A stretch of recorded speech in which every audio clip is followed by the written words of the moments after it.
Hi friends, hope all you are doing well, studying well in this phase of lockdown. And my name is Rohan Sridhar Kedekar. I'll be dealing with architectural aptitude. Today the lecture will be of material study. Okay, so basically going through the architectural aptitude, material study is a very important phase which we all go through. And in this phase of your 12th for the entrance exam, you have very basic knowledge of material study, whereas this knowledge will be much more enhanced in coming degrees or your post graduation. Okay, so mostly civil engineering people or like architecture, you will deal with all these things in deep when you will be studying for your degree or post graduation. Right now we have basics of material study. Every year some questions are asked on this. Okay, so be careful while studying this thing and be attentive. Okay, so we'll start with the lecture now. First of all, we'll see which topics are to be covered. Okay, so first obviously it will be overview of what we are going to study and what is there in this lecture. Then we'll be going to the stones, okay, then bricks, and finally we'll be coming to the cement and mortar. See, now going through this, you might have noticed that all these things are needed for construction of a simple building or anything. Okay, being an architect, you must know this thing, like these things are the founding, okay, founding or principal needs of your construction. Okay, stones, bricks, cement and mortar. We'll be studying in detail about all these things. Let us start with the building materials. So these are the different building materials: stones, bricks, cement, metals and alloys, wood and glass, and some special cases. Okay, so keeping the special cases aside, let us first focus on stones. Okay, now what comes to your mind when we talk about stones? Okay, a rock type thing, some big, some small, gravels. Okay, so these things come to your mind. Okay, then the bricks, obviously everyone knows a brick. Okay, everyone knows a brick. What is a brick? Cement, this is also a very common thing. Metals and alloys, like you are a science student, you must know this, you will know this, I know this thing. Wood and glass. Okay, so where these things are used, when I see through all these things, where these things are used. Okay, let us imagine about a construction of a building. Okay, when you are imagining about a construction of a building, what you see? Definitely most of the people will see like, okay, this is a building, there are walls, there are doors, like there are these grills and everything. Okay, so what people don't see is like the foundation, the base of that building on which it is built. So mostly stones are used in that base. Okay, it might be big, small, gravels. Okay, so this foundation is very important when you are constructing a building. Okay, then comes the bricks. Obviously you need this all things for your wall construction, for your basic structures and everything. Cement, this is an adhesive material, you know this thing, this will bind everything together. Metal and alloys. Okay, now this is a very vast area to be discussed. Okay, metals and alloys, so depending upon the construction of a building, in which environment it is going to be built, these things differ. Okay, now let us imagine or take an example when you have to design a building in a normal temperature or normal weather condition. Okay, so your needs will be very basic. Like imagine where we are right now. Okay, we are in Khed. Okay, so now what things will be needing, the temperature and everything over is normal over here. But imagine when you are near sea. Now this all scenario changes over here as the weather gets rough. Okay, the weather gets very rough near sea, you know this thing, and this harshness will affect your building construction. So there you have to choose your metals and alloys very properly, otherwise your construction will be weak or there might be some defects. Okay, then comes wood and glass. Now so many years have passed, but still wood is like very important thing while construction of buildings. You might have seen different bamboos used for like support, different like planks and everything which are used for supporting and like pouring the cement mixture. So wood is very important. Glass, again, it is like you need this thing for decoration and all this thing. But when glass combined with wool, like this thing is altogether very different, which we'll be seeing in further lectures. Okay, and then the special cases which we will be dealing in like at the last time. Okay, now let us start. First, stones. Okay, now a stone is a fragment of rock which are shaped and finished according to the construction need.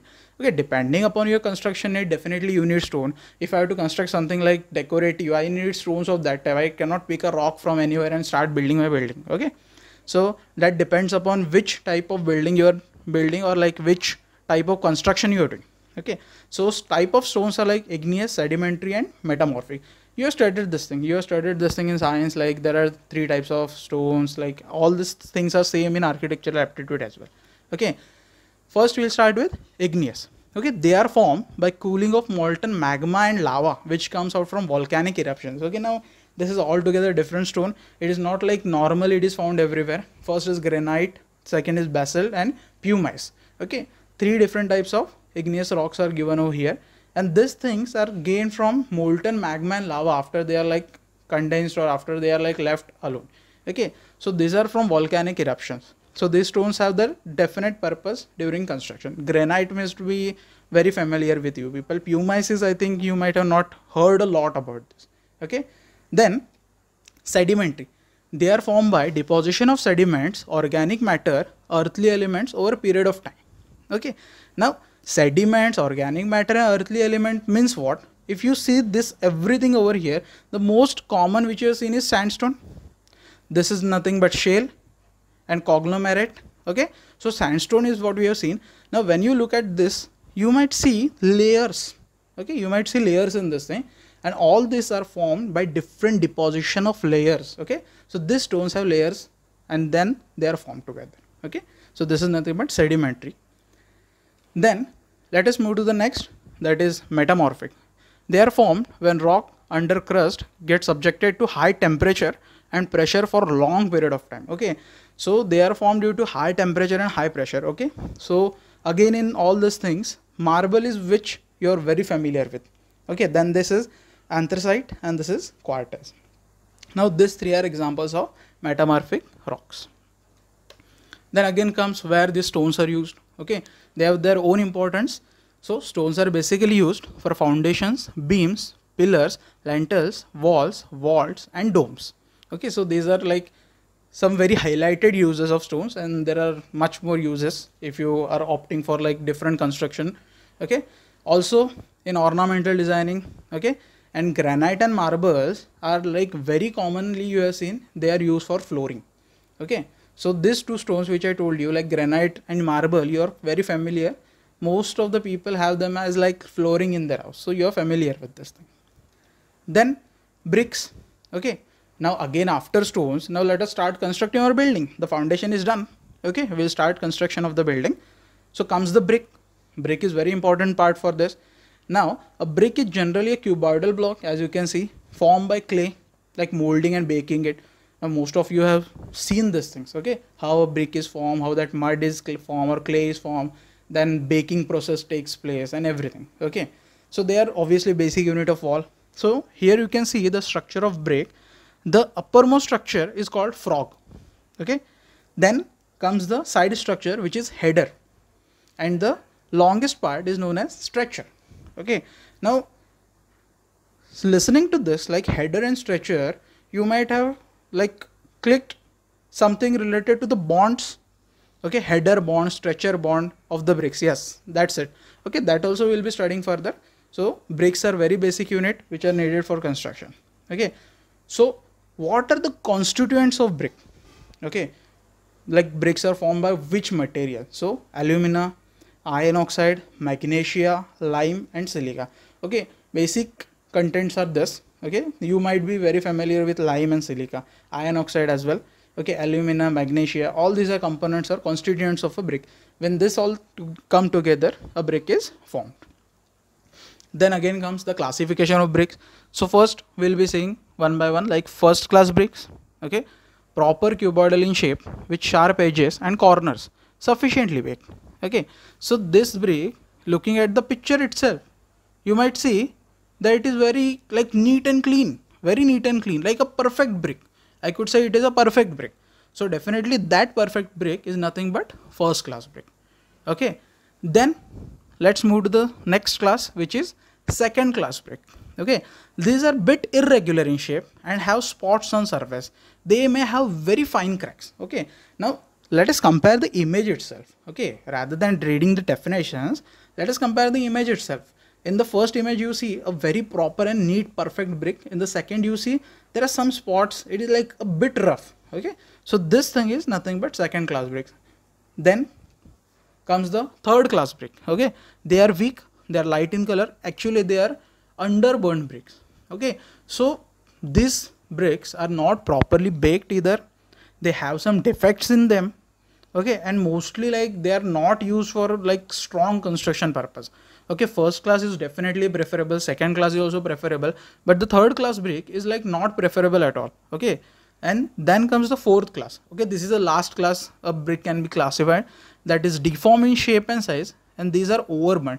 Okay, so if you are like you have been practical in your life and have visited a construction site or your own home, okay, so you might have come across different type of bricks. Like while sorting even, you would tell, okay, these bricks are good, so those good bricks were the first class, then these are okay, the okay ones were second, then the third class bricks, like which you will, okay, if we need then we will use, and the last which you used to throw away, like fourth class bricks. Okay, mostly these bricks go down in the foundation or like anywhere you have to make level and everything. Okay, so fourth class bricks are not included in your construction. Okay, clear about this? Now what are the standard dimensions of brick? Okay, bricks are usually in lot of different sizes and lot of like different materials are used nowadays. Like cement bricks are very popular in these days, like they are light in weight and like construction is also very firm. Okay, but the standard size given by ISC is 19 into 9 into 9, okay, centimeter. So this is a very standard size of brick. Like you might have seen some bricks are small, some bricks are like square in shape, rectangular in shape, some are like very huge blocks, even cement blocks you have seen. So different types of sizes are available depending upon your construction, but this is a standard size. A question can be definitely asked on this, that what is the standard size of a brick, and this option you might find which is the correct one. Then next, then we come across cement. Okay, now talking about all this thing, like the most important material to bind all these things is obviously cement. We need cement to bind all these things together, then only we can construct a building. Now most of the people might be thinking, okay sir, this materials like we have seen this and all, but it has its own importance. Like you have seen the mixture of like cement with some like water or anything, so that is nothing but mortar, which we'll be seeing further. Okay, and every mixture has its own importance. Now cement is a binding material used in construction purposes. They are actually like adhesives. Okay, as I've told you, they are adhesives. Like adhesives means which helps in binding something. Okay, like glue is also your adhesive, one of the adhesive. Now these are the contents: lime, sulfur trioxide, magnesia, silica, alumina, iron oxide and gypsum. Okay, now going through this, like magnesia, silica and alumina, iron oxide, like four of this were all the constituents which you have seen in first two parts. Okay, so that you have to think where we have seen this. Okay, lime, sulfur trioxide and gypsum is something new. Okay, so all this together comprise and make cement. Okay, so these are the basic constituents of cement. Remember these things. Now concrete is a mixture of cement, sand, water and aggregate materials in proper proportions. See, again I repeat, in proper proportions. You just cannot take cement and sand and water, okay, pour this thing and okay, our concrete is ready, use this for construction. Definitely the building is going to come down. Okay, so we don't have to be such kind of architect.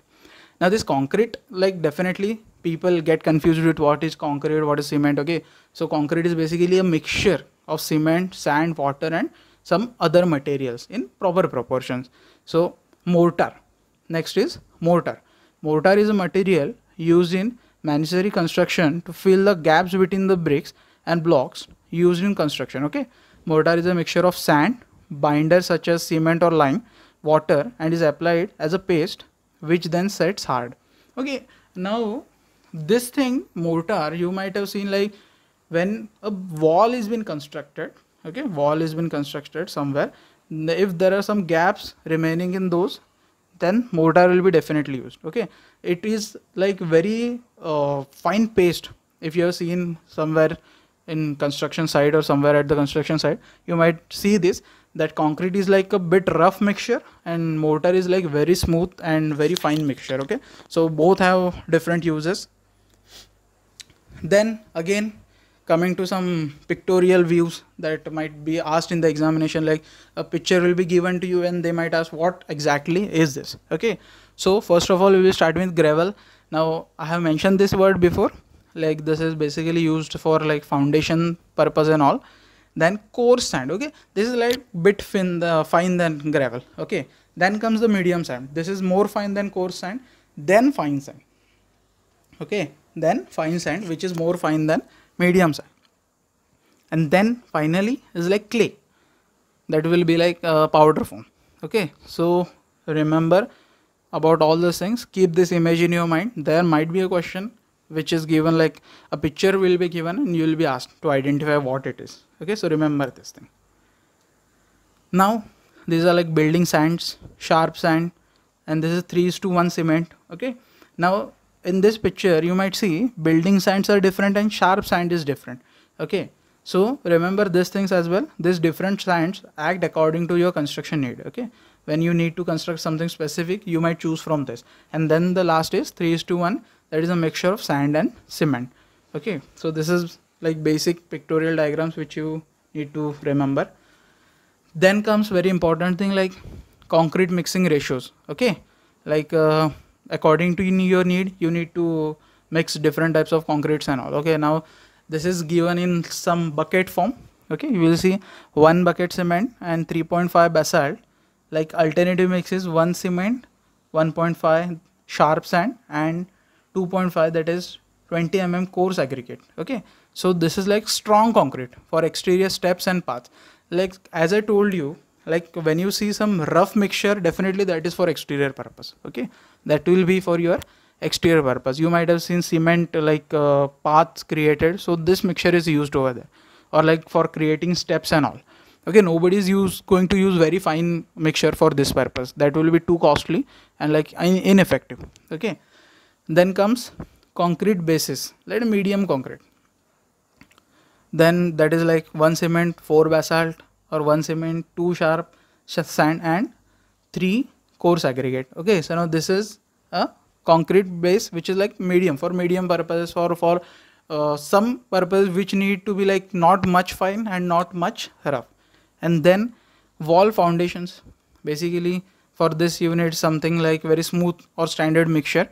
So it will be 1 cement and 5 basalt, whereas 1 cement, 2.5 sharp sand and 2.5 20 mm coarse aggregate. So these are different mixtures, okay. These are different mixtures, and according to your need, you need to mix this, okay. So question might be asked like what is the ratio of the cement to basalt, what is the ratio of cement to sharp sand while construction of path or steps. So you have to remember all these ratios, okay. All these ratios, you will be elaborating all of this in much deeper like study in your graduation and post graduation part, okay. So hope like this lecture was helpful to you to get a basic idea or information about material study. We will be making the second part of this lecture as well, okay. So I want you to go through this all, I want you to remember everything, and next time when the question is asked on the material study, you people should not get it wrong, okay. So keep studying. Thank you.